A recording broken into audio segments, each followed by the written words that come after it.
Salam kerahiman. Hari ini 19 Februari kita akan baca dari 3 nomor 1023, 1030, dan 1050. Kita mulai ya. Dalam nama Bapa dan Putra dan Roh Kudus. Amin. 1023. Hari ini aku menerima beberapa buah jeruk. Ketika suster sudah pergi, aku bertanya dalam hati, apakah aku akan menggantikan laku tobat dan mati raga selama prapaskah suci ini dengan makan jeruk ini? Sebab aku merasa kesehatanku sudah lebih baik. Maka aku mendengar suatu suara di dalam jiwaku. Putriku, engkau lebih menyenangkan hatiku dengan makan jeruk itu demi ketaatan dan cintamu akan Daku, daripada dengan berpuasa dan bermati raga atas kemauanmu sendiri. Jiwa yang amat sangat mencintai aku harus hidup atas dasar kehendakku. Aku mengenal hatimu dan aku tahu bahwa jiwamu tidak akan dipuaskan oleh apapun selain kasihku. 1030. Oh Yesusku, berilah aku kebijaksanaan. Berilah aku pikiran yang cerah dan disinari oleh terang-Mu. Hanya inilah yang membuat aku mengenal Engkau dengan lebih baik, oh Tuhan.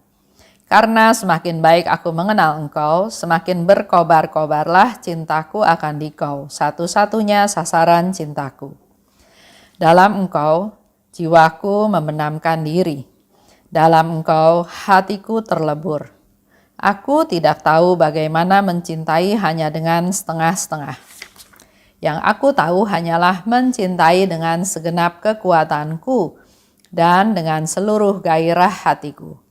Engkau sendiri, oh Tuhan, telah menyalakan cintaku ini bagimu. Dalam Dikau, hatiku membenamkan diri selama-lamanya. 10:50. 24 Maret 1937. Rabu dalam pekan suci. Hatiku merindukan Allah. Aku ingin bersatu dengan Dia. Suatu ketakutan yang dahsyat menembus jiwaku dan pada saat yang sama suatu nyala cinta mengobarkan hatiku. Cinta dan penderitaan berpadu dalam hatiku. Itu untuk tanggal 19 Februari. Di 10:23 diceritakan aku menerima jeruk.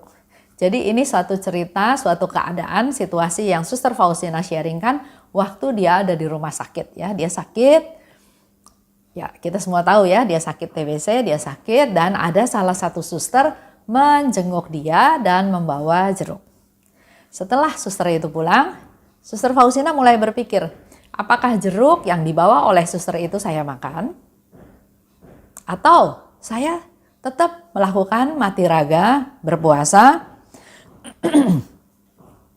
melakukan laku tobat dalam masa prapaskah.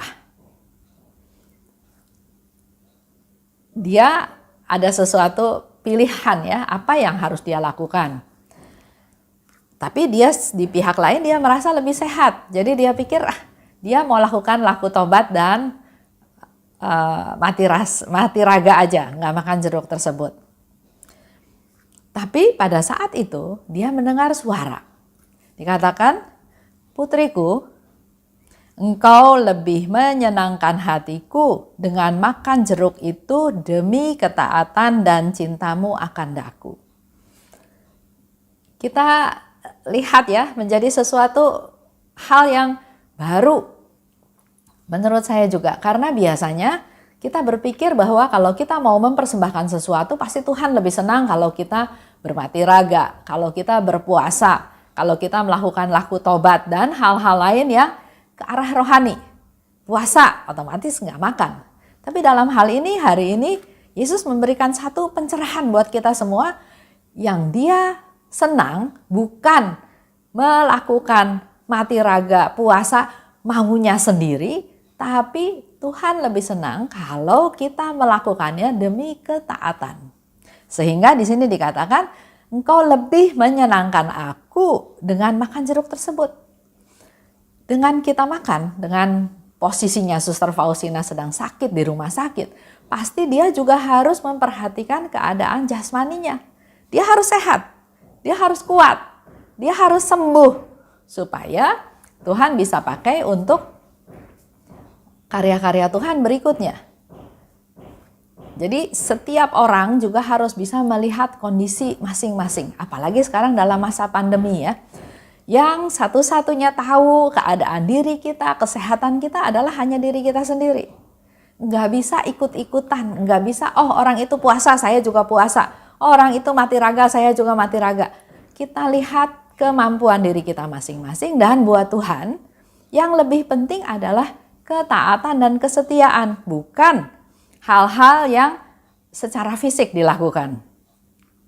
Dikatakan daripada berpuasa dan bermati raga atas kemauan sendiri. Kalau saya renungkan lagi, suster itu datang membawa oleh-oleh jeruk, ini juga bukan kebetulan.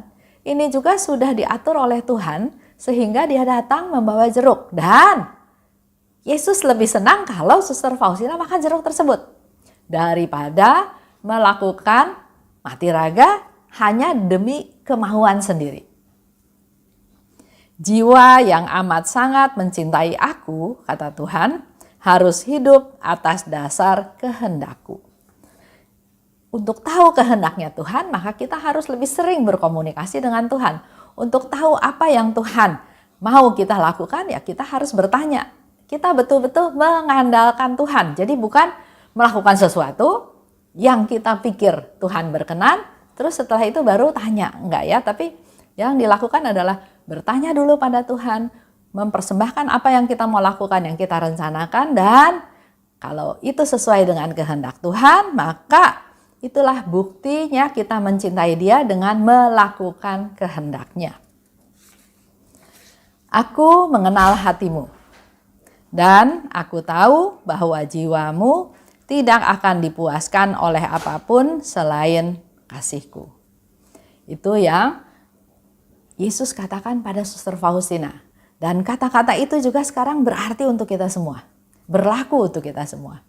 Aku mengenal hatimu. Siapapun yang mendengar ya. Yesus katakan, aku mengenal hatimu. Dan aku tahu jiwamu tidak akan dipuaskan oleh apapun selain oleh kasihku. Coba kita refleksi diri kita masing-masing. Tuhan tahu loh isi hati kita. Dan apa sih yang menjadi harapan kita, yang menjadi tujuan kita, yang menjadi sesuatu yang kita harap-harapkan. 10.30, ini ungkapan dari suster Faustina ya. Oh Yesusku, berikanlah aku kebijaksanaan. Berikanlah aku pikiran yang cerah dan disinari oleh terangmu. Jadi untuk tahu kehendak Tuhan, untuk tahu apa yang Tuhan inginkan kita lakukan, minta kebijaksanaan dan minta supaya kita diterangi oleh sinar terang Tuhan. Ini yang membuat aku mengenal Engkau dengan lebih baik. Jadi kebijaksanaan dan terang Tuhan itu bisa membantu suster Faustina untuk mengetahui kenal Tuhan dengan lebih baik. Semakin baik aku mengenal Engkau, semakin berkobar cintaku akan Engkau. Semakin kita tahu keinginan Tuhan, rencana Tuhan, semakin kita punya nafsu yang berkobar-kobar, cinta yang berkobar-kobar untuk melaksanakannya. Aku tidak tahu bagaimana mencintai hanya dengan setengah-setengah.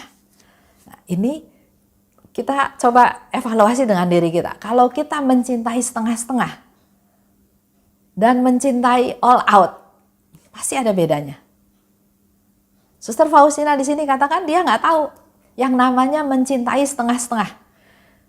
Contoh yang gampang mungkin saya mencintai dia kalau dia mencintai saya. Jadi cintanya pasti setengah-setengah, nggak full, nggak all out karena ada syarat. Nah, sedangkan suster Faustina katakan dia nggak ngerti tuh cinta yang setengah-setengah. Walaupun dia menyakiti saya tetap mengasihi dia. Walaupun dia menyusahkan saya tetap mengasihi dia. Jadi kita juga belajar untuk jangan membuat patokan sendiri tentang cinta yang setengah-setengah. mari kita belajar mengasihi sesama, suami lah contohnya, suami atau istri atau anak atau mertua atau menantu. Jangan setengah-setengah, kita belajar mencintai dengan all out. Karena dikatakan oleh Suster Faustina, dia nggak tahu cinta yang setengah-setengah. Yang dia tahu hanyalah mencintai dengan segenap kekuatan. Dengan seluruh gairah hidupku. Itu ungkapan cintanya Suster Faustina pada Tuhan. Nggak setengah-setengah. Jadi kalau lagi senang, saya sayang sama Tuhan. Kalau lagi susah, saya nggak sayang atau saya marah. Bukan ya. Dalam keadaan situasi apapun, Suster Faustina katakan, aku mencintai engkau all out, nggak setengah-setengah. Dengan segenap kekuatan dan juga seluruh gairah hidup kita. Jadi tidak ada hitung-hitungan. 10.50, Rabu Pekan Suci. Hatiku merindukan Allah.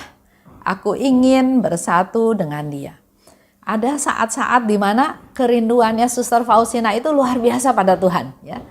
Ingin bersatu dengan Dia. Tapi di pihak yang sama dia merasakan ada ketakutan yang dahsyat. Ada penderitaan.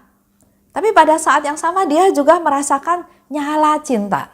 Dan di sini dia katakan bahwa ternyata cinta dan penderitaan berpadu ada di dalam diriku. Jadi sebetulnya nggak ada orang yang melulu menderita. Sebetulnya di dalam penderitaan itu juga ada kasih, ada cinta. Yang penting kita mau membuka wawasan kita. Kalau fokusnya hanya pada penderitaan, ya yang ada hanya penderitaan. Tapi kalau fokusnya adalah pada keterbukaan, biar Tuhan memberikan pencerahan, di tengah penderitaan, ada cinta, ada kasih yang Tuhan juga sediakan buat kita. Betul ya, dalam hidup kita ada kekhawatiran, ada penderitaan, ada ketakutan.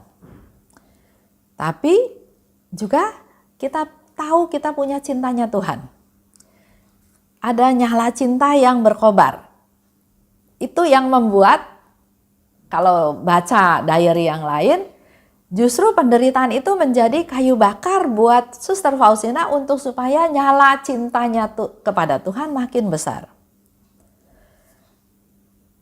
Kita bisa lebih fokus mengasihi Tuhan, mencintai Tuhan, mempersembahkan penderitaan pada Tuhan, dan ini semua menjadi bukti bahwa kita mencintai Tuhan.